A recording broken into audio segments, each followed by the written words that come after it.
자, 오늘 그 말씀 교회 주시는 하나님의 말씀 보겠습니다. 하박국 2장 1절에서 4절 말씀입니다. 이 말씀으로 하나님이 침묵하실 때 신자가 지녀야 할 태도는 이란 제목의 하나님 말씀 나누겠습니다. 네. 하박국 2장 1절에서 4절 말씀입니다. 제가 읽을게요. 내가 내 파수하는 곳에 서며 성루에 서리라. 그가 내게 무엇이라 말씀하실는지 기다리고 바라보며 나의 질문에 대하여 어떻게 대답하실는지 보리라 하였더니 여호와께서 내게 대답하여 이르시되 너는 이 묵시를 기록하여 판에 명백히 새기되 달려가면서도 읽을 수 있게 하라. 이 묵시는 정한 때가 있나니 그 종말이 속히 이르겠고 결코 거짓되지 아니하리라. 비록 더딜지라도 기다리라. 지체되지 않고 반드시 응하리라. 보라, 그의 마음은 교만하며 그 속에서 정직하지 못하나 의인은 그의 믿음으로 말미암아 살리라. 아멘. 자, 오늘 영상을 통해서 우리는 스톡데일 패러독스라는 용어에 대해서 배우게 됐죠. 스톡데일 패러독스, 합리적인 낙관주의를 뜻하는 용어입니다. 이제 베트남 전쟁에 참가했던 제임스 본드 스톡데일이라는 한 미 해군 장교라고 합니다. 해군 장교. 장성이라고 하는데, 하여튼 뭐 장교라고 하죠, 그냥. 근데 이제 그가 전쟁 중에 하노이에 있는 힐튼 포로 수용소에 갇히게 됐습니다. 아마, 해전을 하다가, 졌나 봐요. 그래서 1965년부터 1973년까지 8년 동안이나 갇혀 있는 가운데 경험한 이야기를 배경으로 한 그런 용어라고 할 수 있습니다. 그렇게 긴 기간 동안에 이제 포로로 잡힌 다른 그 병사들은 고문하게 되죠. 뭐 어디 있냐, 너희 뭐 작전이 어떻게 되냐, 숨은 너희 동료는 어디 있냐, 뭐 이런 거 이제 포로로 잡히면 그렇게 고문도 당하는 거 여러분 아시죠? 또 배고프고 밥도 제대로 안 주고 막 이래 배고프고 또 힘든 환경이 주는 여러 정신적인, 육체적인 이 고통에서 결국 벗어나지 못하기 때문에 그걸 견디지 못해서 죽었던 수용소에서 그냥 세상을 떠난 그런 사람들도 많았습니다. 네. 그렇게 열악한 포로 수용소의 환경을 이겨낸 이 스톡데일 같은 이런 사람들의 그 차이가 뭔가 기자가 물어봤더니 어땠습니까? 언젠가는 꼭 풀려나갈 거라는 희망을 가졌기 때문에 나는 이렇게 석방될 수 있었다. 석방되기까지 생존할 수 있었다. 이렇게 대답했습니다. 근데 다시 물었죠. 그러면 죽은 사람은 뭐냐? 생존하지 못한 사람들의 그런 문제는 뭐였다고 보느냐 했더니 비슷한 대답을 했어요. 그들은 바로 희망에 가득 찬 낙관주의자들이었다. 이렇게 말했어요. 별로 뭐 차이가 없어 보이잖아요. 근데 중요한 차이가 있다는 겁니다. 그들은 막연하게 희망을 가졌어요. 그러니까 뭐 이번 부활절이면 석방되려나? 또 크리스마스가 되려면 석방되려나? 근데 막상 그때 되니까 또 안 되니까 실망하게 되고 낙담하게 되고 나중에 절망하면서 뭔가 영혼이 점점 피폐해져가는 그런 이제 과정을 겪게 됐다는 겁니다. 단순한 희망을 품고 살아가는 그런 것과 진정한 그런 희망을 갖고 언젠가는 꼭 풀려나간다는 그런 희망을 갖고 사는 것, 이 차이가 있었다는 거죠.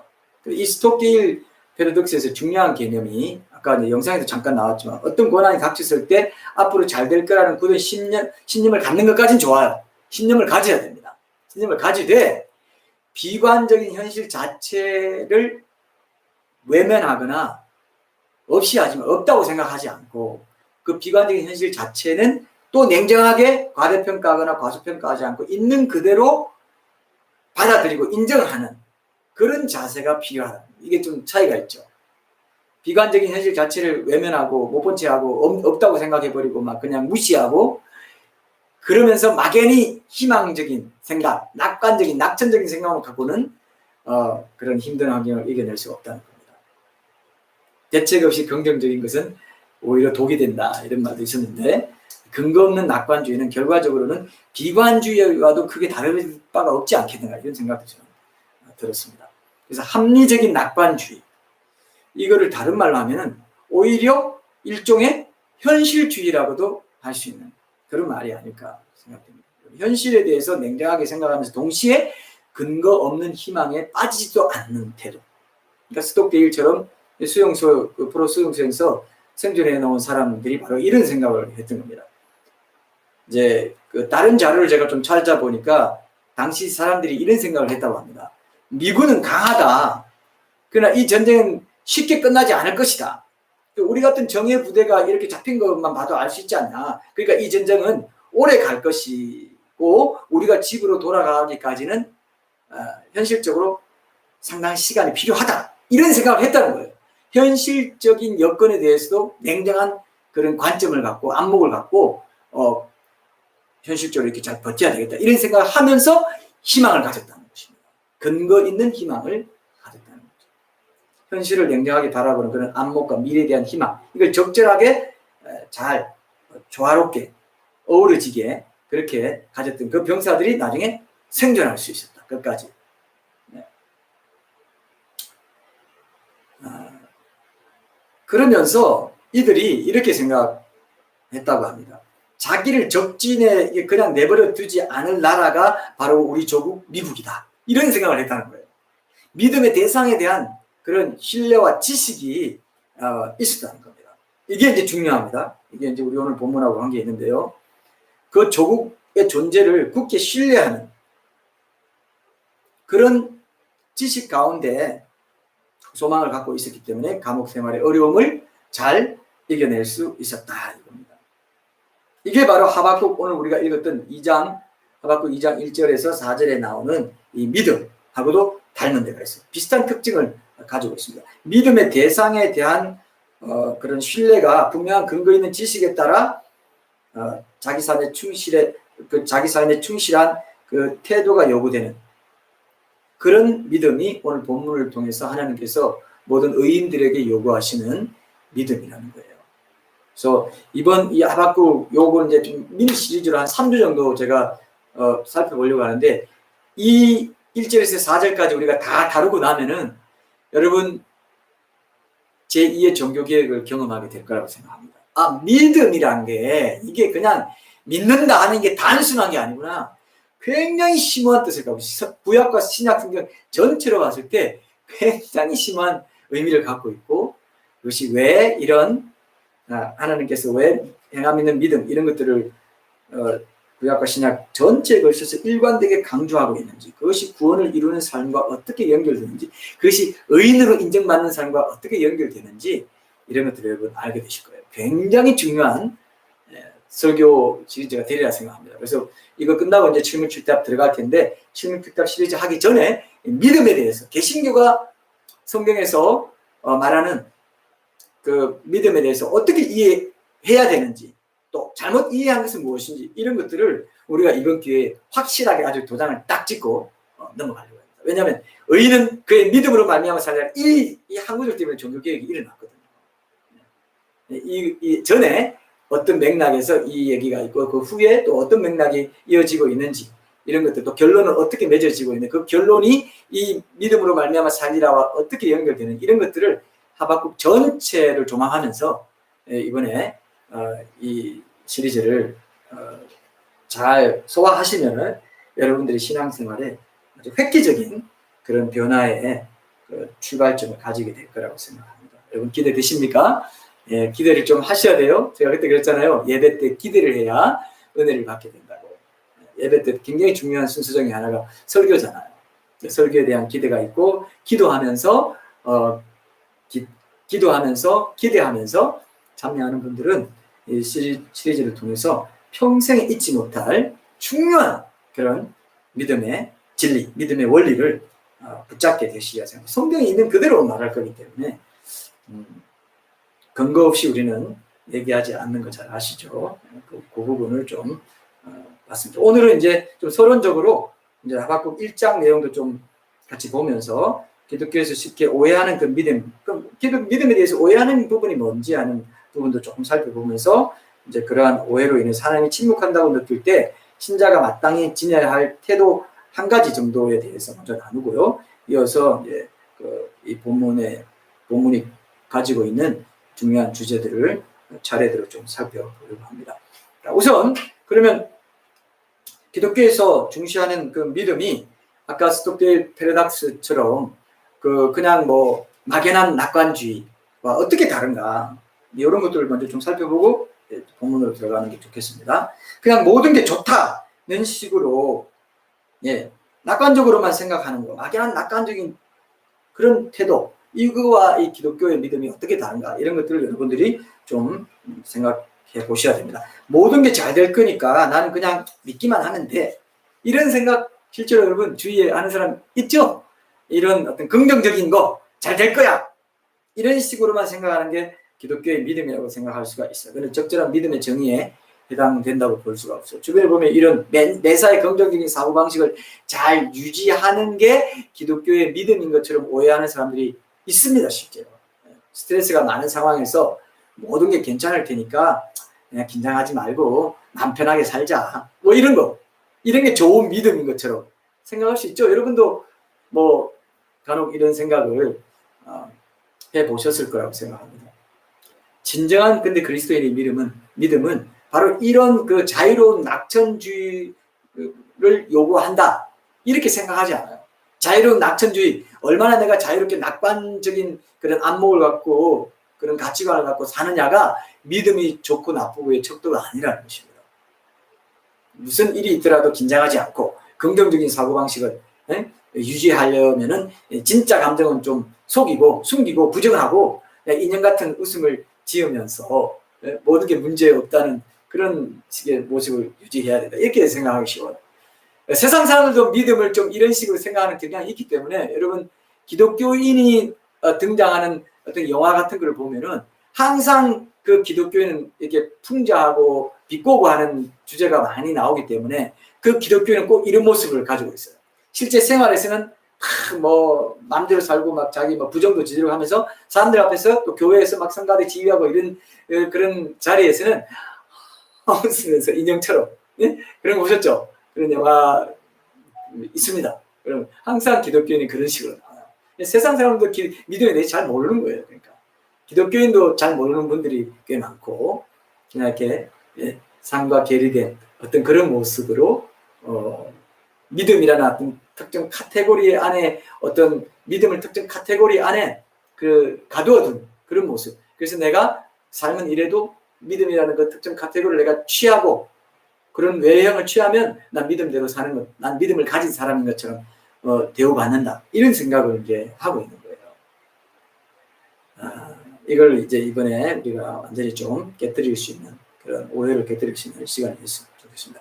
마치 그렇게 하는 게, 그렇게 그런 표정 짓고 막 인형처럼 자기 감정 부인하고 진짜 감정은 속여놓고 그냥 다른 나로 사는, 이런 게 항상 기뻐하고 범사에 감사하라는 그런 말씀에도 적절하게 순종하며 사는 모습이라고 생각할 수도 있어요.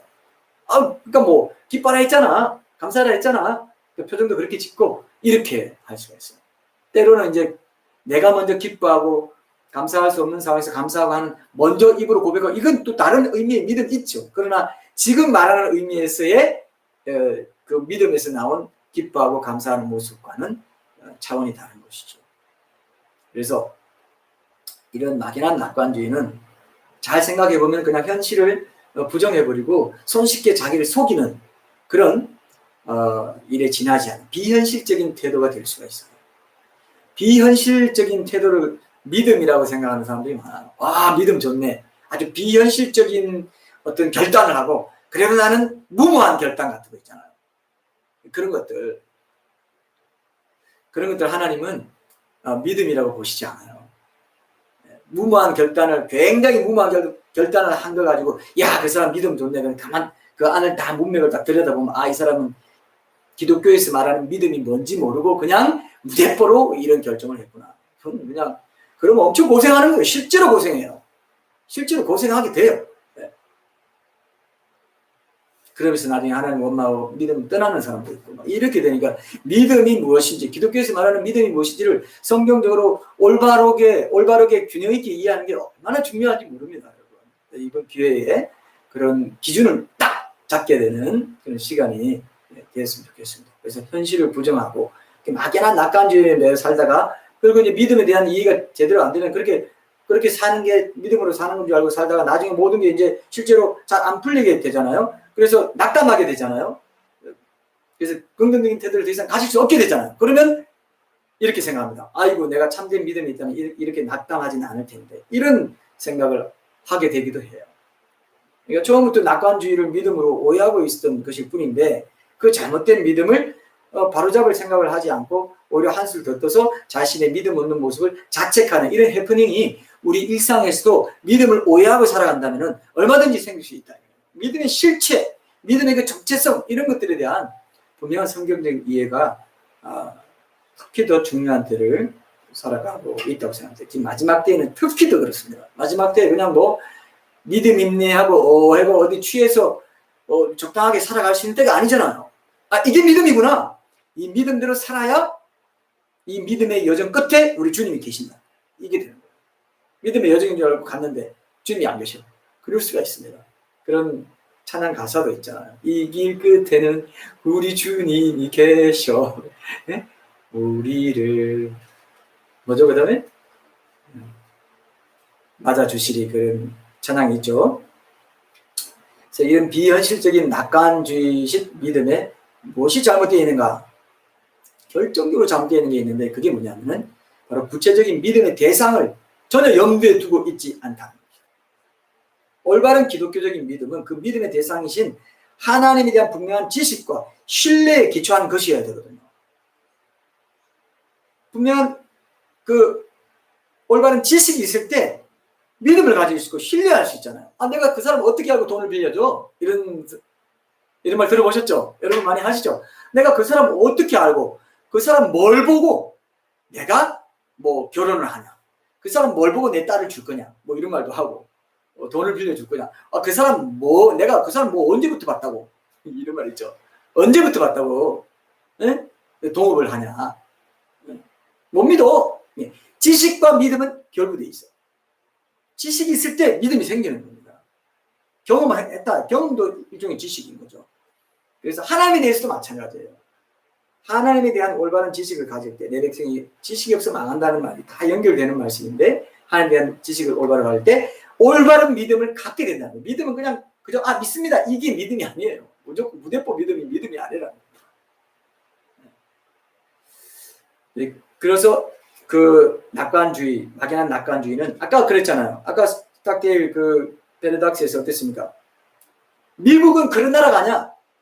내가 아는, 내가 경험한 내 조국 미국은 우리 같은 이런 적진에 자기 몸을 던져서 포로로 잡힌 우리와 같은 이런 용감한 병사들을 못 본 척 내버려 두는 그런 나라가 아니야. 이 지식을 기반으로 한 믿음이 있었다 이거예요.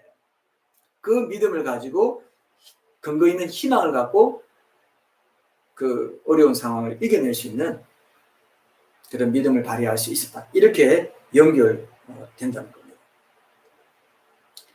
그래서 우리가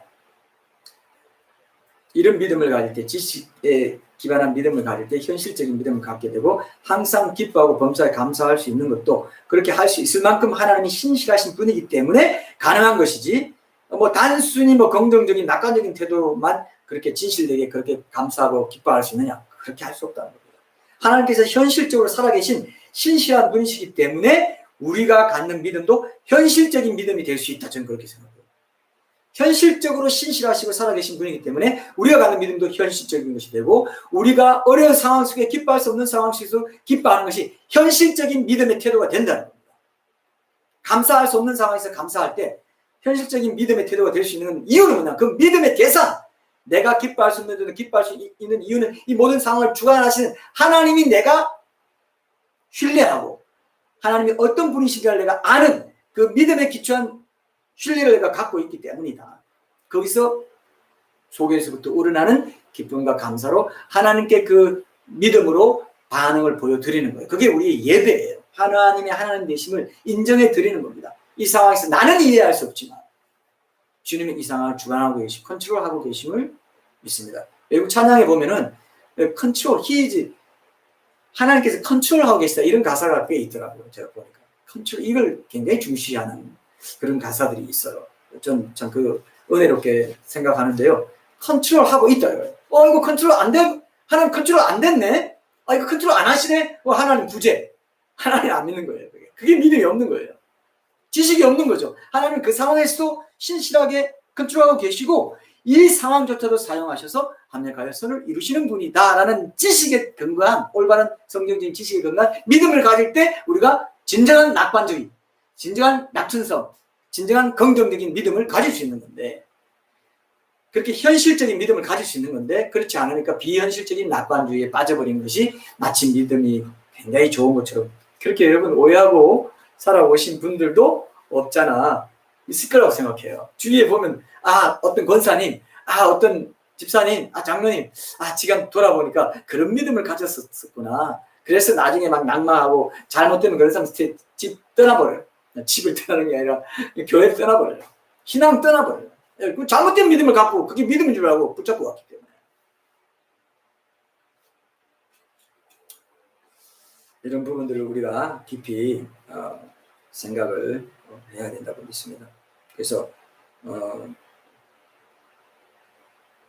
우리 현재 상황이 힘들더라도 내 믿음의 대상이신 살아계신 하나님의 신실하심에 변함없이 초점을 맞추며 살아가는 것. 그것이 의인은 믿음으로 그의 믿음으로 말미암아 살리라 하는 그 내용에 나오는 믿음과 가장 가까운 믿음이에요. 초점이 분명한 믿음으로 인해서 현재의 고난의 그 상황도 끝까지 이겨낼 수 있게 되는 거예요. 이게 스톡데일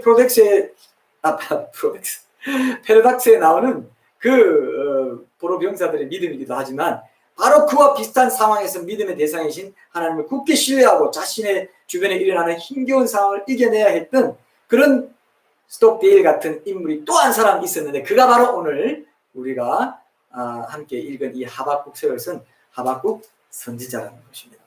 이게 이제 중요한 거예요. 하바크라는 말에서 나오는데 하바크는 껴안다, 포옹하다라는 뜻입니다. 하바크에서 이제 하박국이라는 이름이 나왔는데 어떤 사람은 호박국이라고도 하고 좀 이름이 국 이름인가 이렇게 생각할 수가 있습니다. 원래 이 히브리어를 우리나라 말로 이렇게 막 그냥 부른 거기 때문에 뭐 모르드게라든지 뭐 이 조금 이름이 그런 이름들이 있잖아요. 근데 어쨌든 하박국은 국 이름이 아니고 선지자의 이름이에요. 그래서 어떤 신학자들은 뭐 하나님을 포옹하다, 끌어안은 사람이다. 고난 중에서도 하나님을 포옹한 사람이다. 뭐 이런 의미로 해석하기도 하는데 하여튼 그런 뜻을 가지고 있는 선지자입니다. 하박국은 주전 722년에 북이스라엘이 이제 아수르에 망하고 나서 이건 여러분 이런 연도는 기억해 두십시오. BC 722년에 북이스라엘이 아시리아에 의해서 먼저 망했습니다. 아수르에 의해서 먼저 망하고 그 다음에 587년 BC 587년에 남유다 예루살렘에 있던 남유다도 바벨론에 의해서 망했어요. 근데 그렇게 망하기 전에 유다는 이 BC 610년경을 전후로 해서 예레미야와 동시대에 살았던 선지자입니다. 그래서 그 망하기 전에 얼마나 사회가 타락했겠어요. 종교적으로나 도덕적으로 타락하고 힘든 상황 속에서 그런 사회 상황을 고발하고 또 그런 유다 백성들을 공격하려고 하는 그 갈대아 사람 바벨론의 그 부당함에 대해서도 고발하는 그런 내용을 이제 하박국 1장에 이제 기록하고 있습니다. 그래서 1장 2절에서 4절 한번 읽어볼게요. 여러분 하박국 1장 2절 4절 한번 보세요. 오늘 전반적으로 이런 부분도 같이 보고 또 지내야 할 태도에 대해서 한 가지 살펴보고 이제 끝내려고 합니다. 자, 하박국 1장 2절에서 4절 여호와여 내가 부르짖어도 주께서 듣지 아니하시니 어느 때까지리이까 내가 강포로 말미암아 외쳐도 주께서 구원하지 아니하시나이다. 어찌하여 내게 죄악을 보게 하시며 폐역을 눈으로 보게 하시나이까 급탈과 강포가 내 앞에 있고 변론과 분쟁이 일어났나이다. 이러므로 율법이 해이하고 정의가 전혀 시행되지 못하오니 이는 악인이 의인을 애워쌌으므로 정의가 굳게 행하여 지민이다. 자, 이렇게 당시에 율법이 해이해지고 정의가 전혀 시행되지 못하는 그런 유다의 죄를 고발하니까 하나님께서 이제 1장 5절에서 11절에서 갈대아 사람 곧 그 바벨론을 일으켜가지고 유다를 심판하겠다 이렇게 말씀하세요. 그러니까 이제 하박국이 다시 1장 12절에서 17절 그 본문에서 하나님이 어떻게 덜 악한 민족, 덜 악한 민족인 유다를 심판하시기 위해서 더 악한 민족인 바벨론을 사용할 수 있습니까? 이래도 됩니까? 하면서 막 의아해하면서 이제 묻는 내용이 나와요. 그랬더니 하나님께서 전해주신 대답이 바로 오늘 우리가 함께 본문으로 읽은 이 하박국 2장 1절에서 4절까지의 내용이다. 2장 5절 이후로는, 이 본문 이후로는 하나님께서 이제 바벨론의 악행에 대해 조목조목 이제 얘기하시고 그 악행의 결과로 이제 심판이 임박했다, 이런 선포를 하는 내용들이 이제 이어집니다. 하박국서는 특이하게도 선지자의 아까 질문하고 대답하고, 선자가 질문하고 하나님이 대답하고, 이런 식으로 이루어져 있는 선지서입니다. 그래서 이 책에서 하박국의 질문을 한마디로 말하면, 아니 하나님, 왜 내가 기도도 안 들어줍니까? 왜 선한 사람이 고난을 당합니까? 왜 이런 불의한 상황을 하나님은 가만 놔두고 보십니까? 이런 질문 많이 하셨죠. 이게 이제 이런 질문을 이제 하고 있습니다. 1장 초반부터 막 터져 나오는데 아까 2, 3절 다시 보세요. 여호와여, 내가 부르짖어도 주께서 듣지 아니하시니 어느 때까지니까? 내가 기도하고 이렇게 하는데 왜 안 들어줍니까? 내가 강포를 말미암아 외쳐도 주께서 구원하지 아니하시나이다. 어찌하여 여러분들 어찌하여 말 어찌하여 어째서 우째 이런 일이 이런 얘기입니다.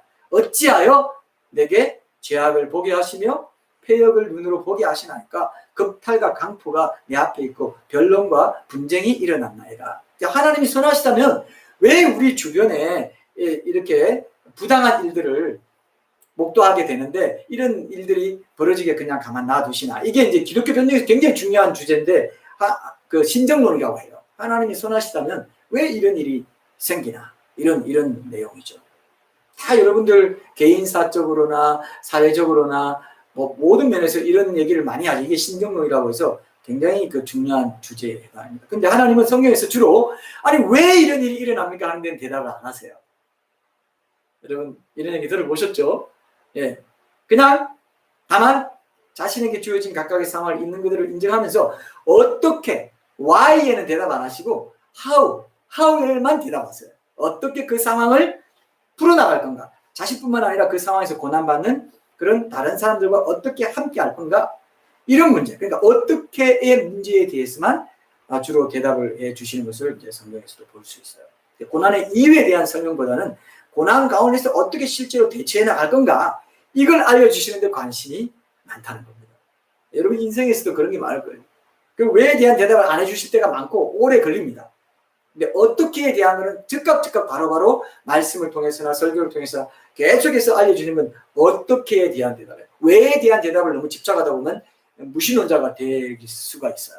하나님 떠날 수가 있어요. 왜에 대한 대답은 하나님의 그 지능, 하나님의 능력, 하나님의 지식과 우리의 그 지식, 지능, 우리가 옳다고 생각하는 이게 너무 큰 차가 있기 때문에 여러분 하나님과 신과 인간 사이는요 도저히 건널 수 있는 블랙홀보다 더한 엄청난 간격이 있어요. 예수님이 하나님이 사람이면서도 참 하나님이시라는군요. 그래서 엄청난 일이에요. 사실은 하나님이라면 인간과는 아예 비교 자체가 안 되는 분이죠. 근데 예수님 우리가 천국에서 만나면 사람과 똑같아요. 너무 사람 같고 형님 같고 오빠 같고 그러니까 하나님이면서 완전한 사람이면서 완전한 하나님이신 분을 우리가 신랑으로 모시고 영원히 영생을 산다는 게 얼마나 신기한 일인지 몰라요. 나랑 똑같은 하나님은 눈빛도 똑같고 같이 저한테 그러면 황균아 너는 그런 기질이 있어. 내가 그때 지상에 있을 때 몇 번 나무라고 너 고치라고 했지. 응? 천국에서는 그게 문제가 안 되지만 그런 부분에서 내가 너 섭섭하게 생각했어. 알았어? 뭐 이런 식으로 하신다는 거예요. 사람이 말하는 식으로 한다 이거예요. 이걸 여러분 좀 저는 이걸 실감한 적이 있습니다. 그렇구나. 그렇게 나랑 교제하게 하시려고 그렇게 참 사람이자 참 하나님이 되셨구나. 예. 보좌에 앉아 계시면서 동시에 천국의 수많은 백성과 동시에 다 각각 만나실 수 있는 분이에요. 그걸 우리가 이제 가보면 알게 됩니다. 내 집에 찾아왔어요. 열심히 만났는데 그때는 모세와 안 만나고 있나? 모세와도 만나고 있는데 나랑도 만나고 있다 이거예요. 그게 참 사람이자 참 하나님이신 보좌에 앉아 계시면서 그 일을 하시는 그런 분을 우리가 천국 가면 만나게 됩니다. 기대해야 됩니다. 기대하세요. 하나님 만나는 게 예배잖아요. 예배에 대한 기대가 있어야죠. 그래야 우리 천국에서 예수님 만나서 더 진실한 충만한 예배를 드리게 된다고 했습니다. 그래서 질문하고 대답하고 지금 이거 막 질문하고 있잖아요. 근데 우리에게는 하나님께서 어떻게 하나님의 말씀을 하나님 말씀대로 그것을 기준으로 해서 어떻게 집중하면서 처음부터 끝까지 이제 뭘 가져야 되냐, 그럴 때 뭘 가져야 되냐, 그게 바로 하나님 향한 믿음이다. 이게 하박국 전체의 주제라고 할 수 있어요. 왜에 대한 대답만 찾으려고 하지 말고, 그러면 계속 머리만 쓰게 되고 계속 사변에 빠지게 되고 왜 하다가는 결국은 그 철학자들이나 하나님을 떠난 철학자들이나 사상가들이나 예술가들 이런 거 보면요, 왜라는 질문을 집요하게 하다가 떨어진다. 그런 경우가 많습니다. 근데 왜에 대한 대답은 끝내 다 없다고 보시면 돼요. 욥기에서도 왜에 대한 대답을 끝내 안 하시고 나 창조주 하나님이야 알았지 하면서 욥기 후반에는 창조의 그 실체에 대해서 어떻게 창조했는지 그것만 쫙 얘기해요. 그게 대답이에요. 욥이 왜 내가 이런 고난을 당할까? 왜라는 질문에 대한 답을 달라 했는데 나 창조주 하나님은 넌 피조물이야 알았지? 이게 대답이에요. 나 이렇게 창조한 창조주야. 나 하나님이야. 넌 인간이야. 인간이 할 수 있는 일을 내가 성경을 통해서 줬어. 그렇게 충성하는 그것이 믿음이야. 그 믿음대로 살면은 의인인 거야. 이게 하박국의 주제입니다. 의인이 되려고 노력한다고 되는 것이 아니고 기준 없이 뭐 한다고 되는 게 아니에요. 왜에 대한 해답을 얻으면 여러분 의인 되는 것 같아요? 머리 지식만 늘어나가지고 엉뚱한 거 추구하게 되고, 왜에 대한 대답을 추구하지 말라는 건 아니지만은 결국 가르쳐 주시지만 그건 다른 경로를 통해서 가르쳐 주시다. 그 부분에 대해서 제가 나도 이제 그게 오늘 마치려고 하는데, 어쨌든 자, 그래서 하나님을 향한 믿음, 그게 이제 어떻게 하라고 하신 그 말씀에 순종하며 살아갈 때 필요한 게 믿음이고, 그것이 추동력이 되고 그것이 출발점이 되고 그것이 기점이 되고 그것이 동력이 된다는 것입니다. 계속해서 그렇게 살아갈 수 있도록 해주는, 의문 중에도 순종하는, 왜에 대한 이유를 알 수 없는 가운데서도 순종하는, 그 순종할 수 있게 해주는 능력의 근원이 뭐냐? 믿음이야. 하나님의 신실하심에 대한 지식을 바탕으로 한 믿음, 그게 기독교의 믿음이라는 것입니다. 그냥 막연한 낙관주의 아니에요. 막연한 긍정의 힘, 그런 게 아니에요. 막연한 그런 게 아니에요. 표정 좋게 하는 거, 그게 아니에요. 말 좋게 하는 거, 단순히 그것만 또 아니라는 겁니다. 믿음에서 나오는 거, 그것이어야 됩니다. 그래서 오늘 본문인 이 하박국 2장 1절에서 3절까지 보면은 바로 그 어떻게에 대한 답을 찾아볼 수 있게 되어 있어요. 이 본문 말씀이 제시된 태도가 바로 오늘 설교의 제목인 그 하나님이 침묵하실 때 신자가 지내야 할 태도이라고 던진 질문에 대한 답이라고 할 수 있는데, 오늘은 먼저 1절까지만 보고 이제 그 태도를 한 가지만 좀 살펴보고 다음 주에 두 가지 태도를 더 살펴보도록 하려고 합니다. 첫 번째 태도가 1절에 있는데요. 그건 뭐냐면 하나님께 자기가 의문이 있거나 이러면 하나님께 질문을 반드시 던져야 돼요. 그리고 저는 질문을 던지고 그 답을 기대하고 기다리는 태도를 가져야 된다는 겁니다. 1절 한번 볼까요? 1절, 내가 내 2장 1절 보세요. 하박국 2장 1절 요것만 보고 이제 끝낼게요. 끝나갑니다. 2장 1절에 내가 내 파수하는 곳에 서며 성루에 서리라. 그가 내게 무엇이라 말씀하시는지 기다리고 바라보며 나의 질문에 대하여, 내 질문입니다. 내 질문. 나의 질문에 대하여 어떻게 대답하시는지 보리라 하였더니, 이렇게 얘기합니다. 실제로 하박국이 뭐 파수꾼이었는지 이건 뭐 정확하게 알 수가 없어요. 근데 하박국이 파수꾼의 심정을 가지고 하나님 말씀을 기다리면서 하나님과 교통하겠다, 이런 태도를 가진 것만은 분명해 보이죠. 하박국이 파수하는 곳에 이제 선 것은 하나님의 응답을 기다리기 위한 것이었고, 이런 태도가 하나님의 응답을 간절히 기다리는 그런 모습을 잘 보여주고 있죠. 지금 우리에게도 이런 하나님의 응답을, 내가 묻고 하나님의 응답을 듣기 위해서 파수꾼이 소식을 기다리는 것처럼 그렇게 간절한 태도를 가지는 것이 필요하다, 이렇게 볼 수 있어요. 근데 여기 보면은 이 구절에서 그가 내게 무엇이라 말씀하시는지 기다리고 바라보며 이렇게 돼 있죠. 근데 여기서 네 개에 해당되는 히브리어가 비라고 하는 건데, 이 직역을 하면은 내 안에라는 의미가 있어요. 내 안에. 이 표현에 스가랴 선지자도 이제 이런 표현을 많이 쓰는데, 이건 뭐냐면은 하박국 선지자가 파수하는 곳에 서 있는 외적인 행동과 대비되게 잠잠히 내적인 귀로를 통해서 하나님 말씀을 듣고자 하는 그런 태도를 보여줘요. 내 안에 말씀하신다. 우리가 이제 많이 강조한 거죠. 평소에 뭐라고 했습니까? 우리가 하나님 음성 듣는 게 뭐예요? 내 생각을 통해서 내 내면에서부터, 내 생각이 내면에 있잖아요. 내면에서 내 생각을 통해 말씀하시는 하나님의 음성을 듣고자 하는 태도라고 할 수가 있어요. 저도 이제 제 삶에서 제가 잘 쉽게 이해하지 못할 그런 일을 경험하게 되면 기도할 때 하나님께 물을 때가 있어요. 하나님, 이게 도대체 어떻게 된 일입니까? 응? 내가 납득할 수 있도록 이야기 좀 해주세요. 이렇게. 여러분, 이런 질문을 하셔야 돼요. 예? 많은 사람들이 하나님께서 뭐 침묵하신다고 해서 나도 그냥 하나님께 침묵하면서 하나님, 나 지금 이러저러하게 궁금한 게 있지만 그렇다고 해서 딱히 하나님께 뭐 또 대답을 듣고 싶은 마음도 별로 없어요. 하나님도 침묵하실 것 뻔하니까 나도 그냥 침묵하랍니다. 그렇게 아세요? 이렇게 하는 사람들이 있어요, 실제로. 말은 이렇게 안 하죠. 근데 마음으로 내 질문해봤자만 하나님 대답 안 할 것 뻔한데 침묵으로 일관하실 것 뻔한데 난 질문 안 할 거야. 이게 안 된다는 겁니다. 그런 질문을 기억했다가 기도할 때 하나님께 질문하라는 겁니다. 하나님, 오늘 회사에서 이런 일이 있었는데 이해가 안 됩니다. 하나님. 어떻게 이런 일이 있죠? 대답을 하건 안 하건 일단 이렇게 질문하는 거. 아까 보잖아. 여하여 내가 부르짖어 주께 듣지 않으시 어느 때까지입니까? 시편도 보면 계속 어느 때까지입니까? 계속 질문을 하잖아. 질문을 하라는 겁니다. 기도가 질문하는 거예요. 답을 주시는 거 안 주시든 그건 하나님의 주관에 속한 거고 나는 질문해야 된다. 질문하면서 오히려 위로를 얻게 되고 여러분 상담에서도 보면은 상담 받으러 온 사람 얘기 잘 들어주는 것만으로도 치유가 되고 이런 거 이거 들어보셨죠? 하나님만큼 잘 들어주시는 분이 없습니다. 어떤 말도 다 들어줘요. 그리고 어떤 말도 주님께는 다 할 수 있어요. 왜 그런 기회를 사장시킵니까? 그게 믿음의 태도라니까요. 오늘 믿음의 주제지 않습니까? 하나님 침묵하실 때 신자가 지녀야 될 첫 번째 태도는 뭐냐? 말하는 겁니다. 침묵에 대해서 말하고 하나님 왜 침묵하시죠? 하나님 나 어떻게 해요? 왜 이런 일이 있죠? 어느 때까지 내가 참아야 됩니까? 이렇게 말하라는 겁니다. 그러니까 점잠 빼고 있지 말고 토설 기도라고도 하죠. 점잠 빼고 있느라고 교양 있게 기도하느라고 중언부언 기도하고 바리새인 기도하고 세계의 기도를 못해요. 여러분 이런 기도하세요. 물으세요. 질문을 기도로 질문하세요. 질문하는 것이 아주 중요한 태도라고 할 수가 있어요. 여러분 여기 하박국 1장 13절 14절 하면서 오늘 하박국 1장을 좀 주로 본다고 했죠. 하박국 1장 13절에서 14절 본문 한번 보세요.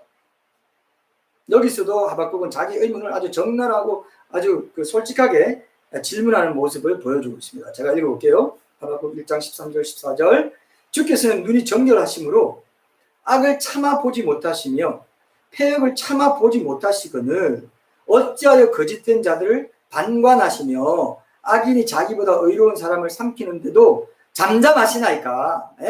질문하고 있습니다. 당차게 질문하죠. 주께서 어찌하여 사람을 바다의 고기 같게 하시며 다스리는 자 없는 벌레 같게 하시나이까? 개혁 성경에 보면 더 실감나요. 주권자 없는 곤충 같게 하시나이까? 곤충. 그래서 이게 이제 유다가 바벨론의 침입에 이제 허망하게 굴복할 것을 이렇게 묘사하면서 하나님께 이렇게 이런 질문을 이제 던지고 있는 거죠.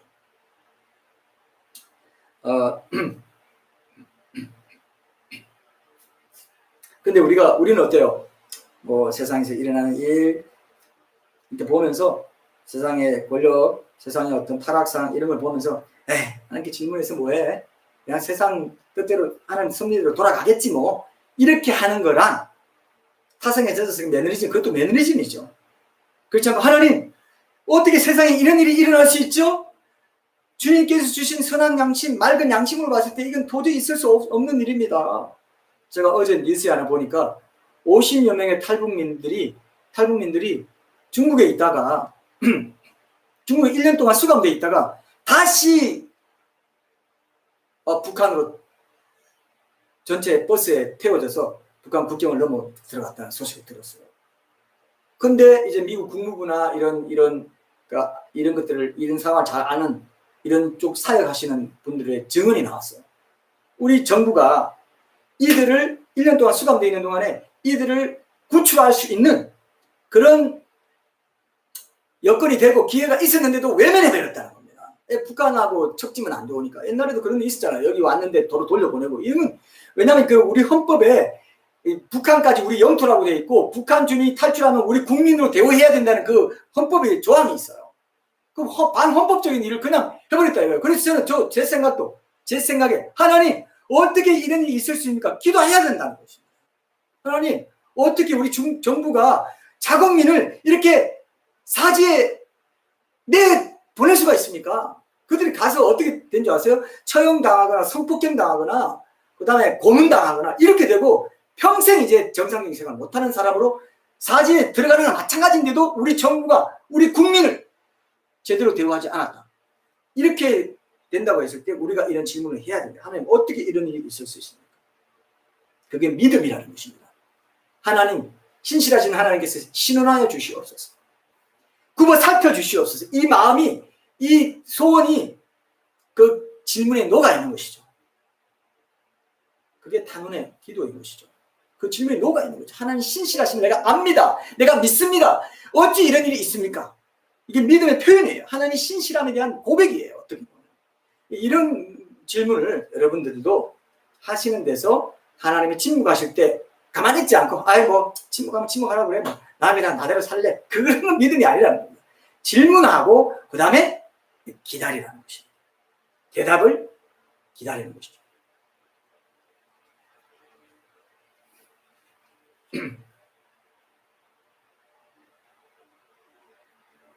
질문을 할 때 기다리는 영성이 있을게요.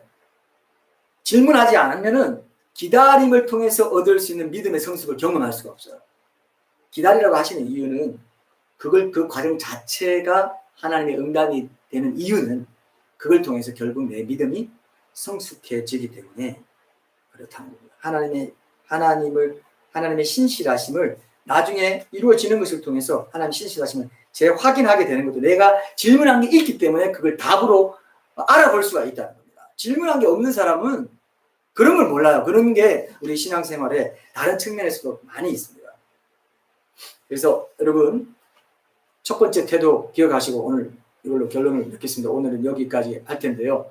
어쨌든 내가 어떤 상황에 처해 있다 할지라도 내가 질문하고 하나님의 응답을 기다리는 그런 모습을 보이는 것 자체만으로도 나를 향하신 주님의 계획과 섭리는 선하다는 것을 내가 믿습니다. 이것을 1차적으로 전제하는 태도를 보이는 것이 되기 때문에 굉장히 귀한 믿음으로 봐주신다는 것을 기억하세요. 하나님의 신실하심에 대한 지식을 기반으로 해서 근거 있는 그런 희망을 피력하는 것과도 같이 여겨주신다는 걸 여러분 믿으시기 바랍니다. 하나님의 응답을 믿음으로 구하고 기대하며 기다리다 보면 하나님께서는 왜 내게 그런 일이 일어났는가에 대해서는 당장 대답해 주시지 않습니다. 다만 그 상황에서 내가 하나님의 뜻을 이룰 수 있도록 하나님의 말씀을 따라서 어떻게 살아야 할 것인가에 대해서 알려주시는 때가 더 많아요.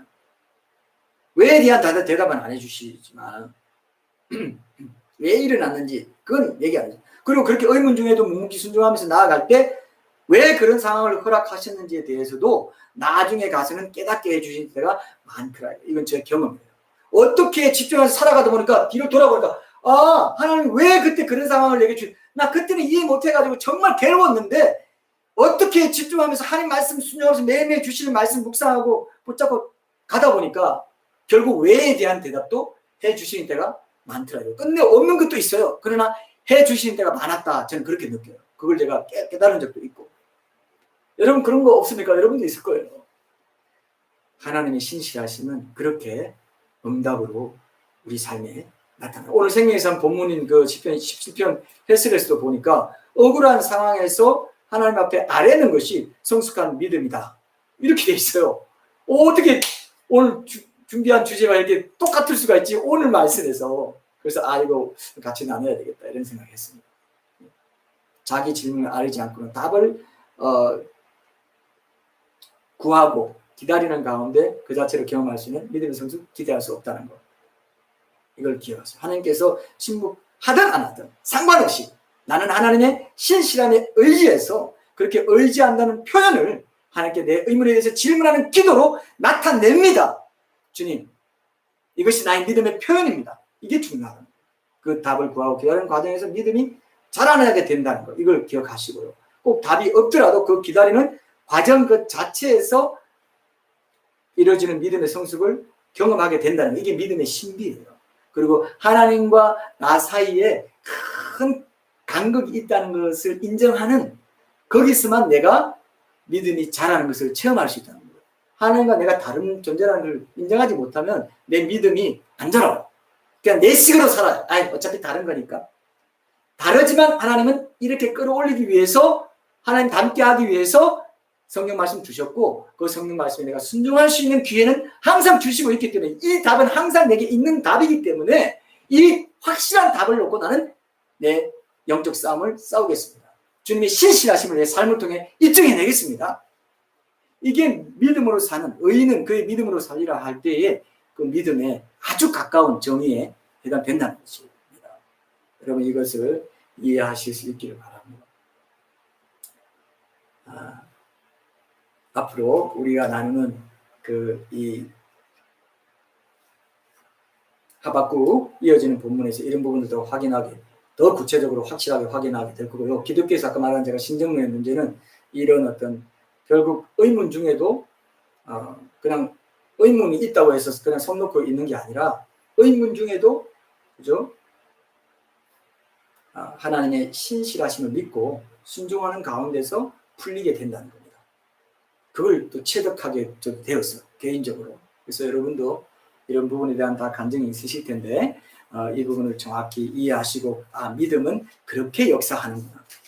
하나님은 의인은 그의 믿음으로 살리라 하실 때 그 믿음은 이런 약간적인 그냥 대충 믿는 그런 믿음이 아니고 그냥 피상적인 그런 믿음이 아니고 하나님 자체에 대한 신실하심에 대한 그 지식을 기반으로 해서 근거 있는 소망을 갖고 믿음으로 행하는 것, 삶을 채워나가는 것, 이런 것들을 하나님 원하십니다. 하박국은 그런 힘든 상황 속에서 질문하고 대답을 기다리는 모습을 통해서 결국 하나님의 응답을 의인은 그의 믿음으로 살리라는 이 엄청난 응답을 받아냈구나. 이런 것들을 좀 확인하는 그런 시간이 되었으면 좋겠습니다. 우리 함께 이 부분을 놓고 내가 회개해야 될 거, 새롭게 바로 잡아야 될 거 생각나게 해주시는 대로 기도하고 축도하고 마치겠습니다.